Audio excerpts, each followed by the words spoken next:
नमस्कार। सहारा हरियाणा के आज के बुलेटिन में दिन भर की खबरों को लेकर मैं अलका कथोरिया आपके साथ हूं। तो आइए नजर डालते हैं आज की हेडलाइंस पर। रोहतक के गांव समाण में बाइक सवार युवकों ने घर पर बैठे युवकों पर की फायरिंग, इलाज के लिए करवाया पीजीआई दाखिल।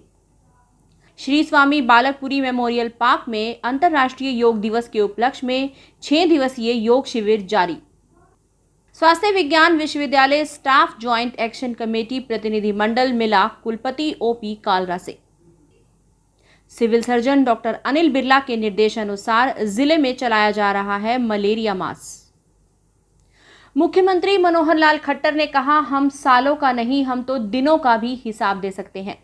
प्रदेश में भाजपा सरकार के दूसरे टर्म के 600 दिन पूरे होने पर खट्टर सरकार ने गिनवाई उपलब्धियां, तो वहीं पूर्व मुख्यमंत्री भूपेंद्र सिंह हुड्डा ने खट्टर सरकार पर कसा तंज, कहा जो नहीं हुआ था कभी वो करके दिखाया हरियाणा में। उपलब्धियों के नहीं, सरकार की नाकामियों के पूरे हुए हैं 600 दिन। अपनी नाकामियों पर खुद की पीठ थपथपा रही है गठबंधन सरकार, कहा बलराज कुंडू ने। अपना भारत मोर्चा के राष्ट्रीय संयोजक डॉक्टर अशोक तंवर ने की पत्रकार वार्ता। कामेश हत्याकांड के आरोपियों पर कड़ी कार्रवाई हो। सरकार की हठधर्मिता से शहीद हुए 600 से ज्यादा किसान, क्योंकि सरकार ने कोरोना महामारी को नहीं लिया गंभीरता से। अच्छे व प्रभावी ढंग से रक्तदान प्रबंधन की ओर भी ध्यान देने की आवश्यकता है, कहा नरेश शर्मा ने। रोहतक के गांव सेमाण में बाइक पर सवार होकर आए 3 युवकों ने अपने घर में बैठे 3 युवकों पर अंधाधुंध फायरिंग कर दी, जिससे अपनी ससुराल में आए हरियाणा पुलिस के जवान सहित 3 लोगों को गोली लगी है और उन्हें इलाज के लिए अस्पताल में भर्ती करवाया गया, जहां रोहित नामक युवक ने रोहतक पीजीआई में ही दम तोड़ दिया, जबकि हरियाणा पुलिस के जवान व एक अन्य का इलाज अभी चल रहा है। हालांकि पुलिस इस संबंध में कुछ भी बोलने को तैयार नहीं है, लेकिन घायल हरियाणा पुलिस के जवान का कहना है कि गांव की आपसी रंजिश के चलते शायद इस घटना को अंजाम दिया गया है। श्री स्वामी बालकपुरी मेमोरियल पार्क में अंतर्राष्ट्रीय योग दिवस के उपलक्ष्य में 6 दिवसीय योग शिविर कैंप जारी है। आज के शिविर में मुख्य अतिथि के रूप में LPS बोसाड के MD राजेश जैन ने शिरकत की और योगाचार्य जोगेंद्र शास्त्री द्वारा योग करवाया गया। राजेश जैन ने कहा कि हर व्यक्ति को प्रतिदिन योग करना चाहिए, जिससे हमारा शरीर तंदुरुस्त रहे और हम कोरोना जैसी महामारी को दूर भगा पाएं, क्योंकि योग करने से हमारे शरीर की इम्यूनिटी बढ़ती है। स्वामी बालकपुरी जी मेमोरियल पार्क में बाबा करणपुरी ने योगेंद्र योगाचार्य के द्वारा योगा कल से शुरू करवा रखा है और ये 21 तारीख तक चलेगा, सुबह और शाम। तो पहले तो योगाचार्य जी का और बाबा जी का धन्यवाद कि हर वर्ष क्या कितनी भी तकलीफ हो, किसी से ना डरते हुए ये योगा यहाँ पे चार्य को बुलाते हैं, क्योंकि हमारे जीवन में बगैर योगा के, बगैर एक्सरसाइज के, बगैर सेहत के किसी भी चीज़ की कोई वैल्यू नहीं है। तो काफ़ी लोग इसमें जुड़े हुए हैं, उन सबका भी बहुत बहुत धन्यवाद।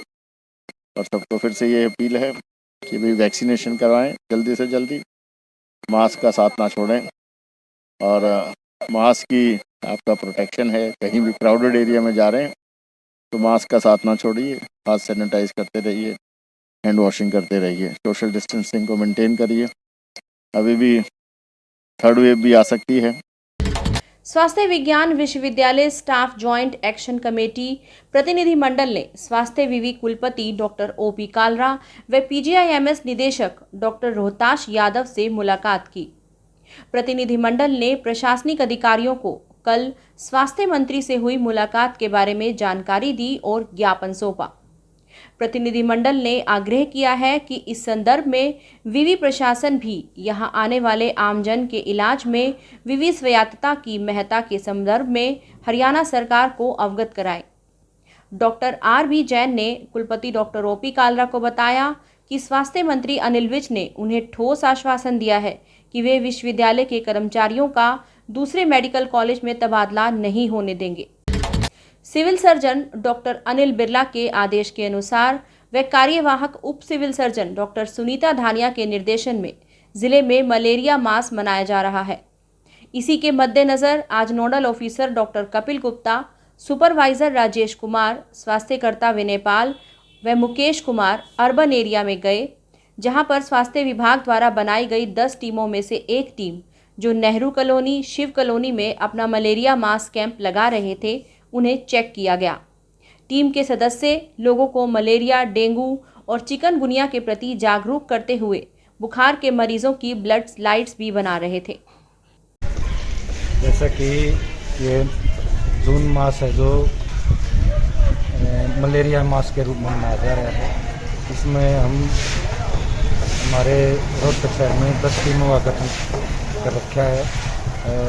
सिविल सर्जन के आदेशानुसार और डिप्टी सिविल सर्जन मलेरिया की हर घर में डोर टू डोर जाके लोगों को जागरूक किया जा रहा है। लोगों को बताया जा रहा है कि अपने घर में पानी वगैरह टंकी ढक के रखें, आसपास अपने गड्ढे ना होने दें। जैसे बरसात का सीज़न चला हुआ है तो घरों की छतों के ऊपर भी जैसे टूटा फूटा सामान डाल देते हैं, उसको भी अपनी छत को सफाई करें ताकि पानी इकट्ठा ना हो और वहाँ पर लार्वा ना बन सके। तो इस तरह पूरे शहर में ये चला हुआ है। आज का स्पेशल प्रोग्राम मलेरिया मंथ को देखते हुए एक पहले भी लगाया था, एक आज आगे भी लगाया जाएगा। तो इसमें पूरे विस्तार से लोगों को समझाया जा रहा है। हरियाणा प्रदेश में भाजपा सरकार की दूसरी टर्म के 600 दिन पूरे होने पर प्रदेश के मुख्यमंत्री मनोहर लाल खट्टर ने अपनी सरकार की उपलब्धियां गिनवाते हुए विपक्ष पर निशाना साधा। उन्होंने कहा कि विपक्ष हमसे सालों की उपलब्धियां गिनवाने को कह रहा है, लेकिन हम तो दिनों की भी उपलब्धियां गिनवा सकते हैं। उन्होंने कहा आज सरकार को 600 दिन पूरे हो चुके हैं, जिसमें से 400 दिन कोरोना महामारी से लड़ने के लिए गए। इस दौरान भाजपा सरकार ने अपार उपलब्धियां की हैं। उन्होंने कहा हमारे प्रतिद्वंदी, हमारे विपक्षी दल के लोग, खास करके कांग्रेस, हमको सालों का हिसाब पूछते हैं कि इस साल में क्या हुआ, इतने सालों में क्या हुआ। हमने कहा सालों का नहीं, हम दिनों का भी हिसाब बता सकते हैं कि कितने दिनों में क्या काम हुए। ये इस दूसरी टर्म के जो 600 दिनों का समय है, उपलब्धियां हमारी अपार हैं, लेकिन फिर भी एक बात का उल्लेख जरूर करूंगा कि इसमें अधिकांश समय लगभग 400 दिन इस 600 दिन में से कोरोना महामारी के कारण से हमारी जो गति थी वो जितनी हम चाहते थे उतनी तो नहीं बन पाई। गति हमारी धीमी जरूर रही, लेकिन हम लगातार चलते रहे। अन्य विभागों के साथ प्राथमिकता के तौर पर इस कोरोना महामारी का मुकाबला करना, ये भी अपने आप में एक बड़ी चुनौती थी। वहीं इस मौके पर पूर्व मुख्यमंत्री व विपक्ष के नेता भूपेंद्र सिंह हुड्डा ने खट्टर सरकार पर तंज कसते हुए कहा कि जो नहीं हुआ था कभी वो कर दिखाया हरियाणा में। उन्होंने कहा कि कभी नहीं हुआ था कि किसान लंबे समय से सड़कों पर रहे। देश में सबसे अधिक बेरोजगारी दर है और पेट्रोल और डीजल के दाम बढ़ रहे हैं। राज्य में अत्यधिक अपराध दर है। हरियाणा सरकार के 600 दिन पूरे होने पर मुख्यमंत्री मनोहर लाल खट्टर द्वारा गिनवाई जा रही उपलब्धियों पर महम विधायक बलराज कुंडू ने कड़ी प्रतिक्रिया दी है। उन्होंने कहा कि आज सरकार की उपलब्धियों के नहीं बल्कि विफलताओं के 600 दिन पूरे हुए हैं। सरकार की गलत नीतियों की बदौलत ही आज हरियाणा बेरोजगारी और अपराध में नंबर 1 पोजीशन पर खड़ा है। युवाओं को रोजगार देना तो दूर की बात, मनोहर सरकार ने तो उन कर्मचारियों को भी घर बैठाने का काम किया है जो कई सालों से नौकरी करते हुए अपने परिवारों के पेट पाल रहे थे। बलराज कुंडू ने कहा कि मुख्यमंत्री मनोहर लाल खट्टर किस मुंह से सरकार की विफलताओं को उपलब्धियों के तौर पर गिनवाने में लगे हैं। ये समझ से बाहर की बात है। जिस सरकार के मुख्यमंत्री से तमाम मंत्री तक जनता के बीच जाने से डरते हों, उससे बड़ी विफलता और क्या हो सकती है। अपना भारत मोर्चा के राष्ट्रीय संयोजक एवं पूर्व सांसद डॉक्टर अशोक तंवर ने आज रोहतक पहुंचकर दिन दिहाड़े मारे गए कामेश के परिजनों को सांत्वना दी। तथा बाद में एक पत्रकार वार्ता का आयोजन करके इस मामले के आरोपियों पर कड़ी कार्रवाई करने की मांग की है। डॉक्टर अशोक तंवर ने कहा कि कामेश हत्याकांड के आरोपियों पर सख्त कार्रवाई होनी चाहिए। साथ ही उन्होंने ये भी कहा कि शासन प्रशासन द्वारा अपराधियों को संरक्षण देने से हालात बिगड़ेंगे।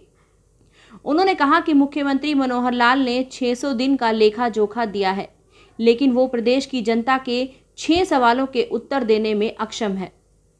उन्होंने ये भी कहा कि इन्होंने किसान के दर्द व मर्म को नहीं समझा। साथ ही उन्होंने कहा कि सरकार ने कोरोना महामारी को गंभीरता से नहीं लिया। टीसी गुप्ता की तरफ बिल्कुल है भाई, डंके की चोट पे है, और वो इसलिए है कि हजारों करोड़ रुपए के घोटाले किए, लाखों करोड़ रुपए कमाए इन लोगों ने, और आज वो मलाई खा रहे हैं फिर दोबारा इस सरकार में। ना बीजेपी में कोई ऐसा आदमी बचा जो उसको काउंटर कर सके, ना कांग्रेस में बचा। ये क्या हो रहा है भाई? और ये कब तक चलता रहेगा इसी तरीके से?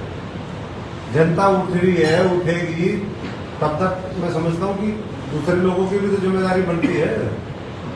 जनता को ये चीज समझ आएंगे, समझ में आएगा, उसमें समय लगेगा, और जनता इसका बदला लेगी, उसमें भी समय लगेगा। जब समझ में तो आ ही रहा है, तो धीरे धीरे सारे काट इसको राज्यसभा जितवाई बोले, अब राज्यसभा का ये ऐसे बदला दे। बाबा बड़खंडी दास सेवा समिति, जन जागृति सुख सेवा संस्थान चैरिटेबल ट्रस्ट, आपके साथ एक नई शुरुआत संस्था रोहतक द्वारा क्रांतिकारी स्वामी सोम प्रकाश महाराज के सानिध्य में छठे स्वैच्छिक रक्तदान शिविर आयोजन पर डेरा बाबा बड़खंडी दास गांव खरावड़ रोहतक में आयोजित किया गया, जिसमें मुख्य अतिथि रेड क्रॉस के सचिव देवेंद्र चहल रहे और कार्यक्रम में गरिमामय उपस्थिति शहीद कैप्टन दीपक शर्मा के पिता नरेश ने की। विशिष्ट अतिथि रक्तदाता प्रेरक जेपी गोड और वीरेंद्र मधुर गीतकार रहे। शहीद कैप्टन दीपक शर्मा के पिता नरेश शर्मा ने कहा कि पीजीआई रक्त संचार केंद्र क्षेत्र में लगातार रक्तदान शिविर का आयोजन कर रहा है, जिससे कि आम आदमी को आसानी से ब्लड उपलब्ध हो सके। फिर भी कई बार विशेष ग्रुप की उपलब्धता कम हो जाती है। बहुत खुशी का दिन है, और मैं पंजाब में भी वहाँ पर इसी तरह सेवाएं चल रही हैं, और मैं अभी 6-7 महीने से पंजाब में अक्सर समय दे रहा हूँ, क्योंकि वहाँ पर एक नया आश्रम मेरे को मिली है जिम्मेदारी, उसको निभा फिर मैं यहाँ आया तो फिर कोरोना का काल चल रहा है, आपको मालूम है, जैसे खून की बड़ी कमी हो रही है, तो मैंने सोचा कि चलो यहाँ पर ब्लड डोनेट का कैंप लगाया जाए, और हमारे जेपी गोड जी हैं और हमारी सुदेश बहन जी हैं और भी अनेक जो हैं, उनसे मिलकर के सब ये कार्य संपन्न होने जा रहा है। आज के एपिसोड के लिए इतना ही। दिन भर की और आपके आसपास की खबरों के लिए मिलते रहेंगे। तब तक के लिए नमस्कार।